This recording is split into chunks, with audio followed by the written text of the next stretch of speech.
అప్పుడే ఆ క్వీన్ మన కోట కింద ఉన్న అండర్ గ్రౌండ్ లో ఒక సైంటిస్ట్ ఉంటాడు.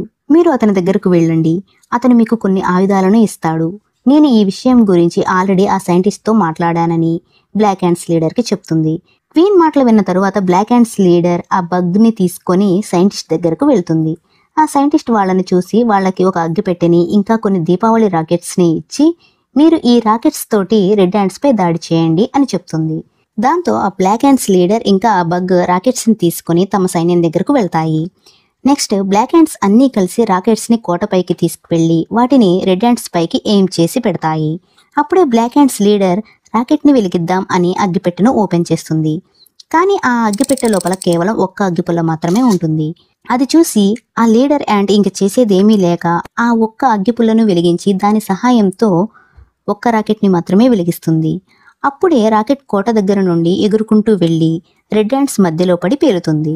ఆ రాకెట్ పేలినప్పుడు దానికి దగ్గరలో ఉన్న రెడ్ హ్యాండ్స్ అన్నీ చనిపోతాయి. మిగతా రెడ్ హ్యాండ్స్ అన్ని బ్లాక్ హ్యాండ్స్ దగ్గరున్న మిగతా రాకెట్స్ ని చూసి భయపడిపోతాయి. కానీ బ్లాక్ హ్యాండ్స్ దగ్గర మాత్రం మిగతా రాకెట్స్ ని అంటించడానికి అగ్గిపుల్లలు ఉండవు. మరోపక్క రెడ్ హ్యాండ్స్ లీడర్ తమ వాళ్ళు చాలా మంది చనిపోవడంతో బ్లాక్ హ్యాండ్స్ పై చాలా కోపంగా ఉంటుంది.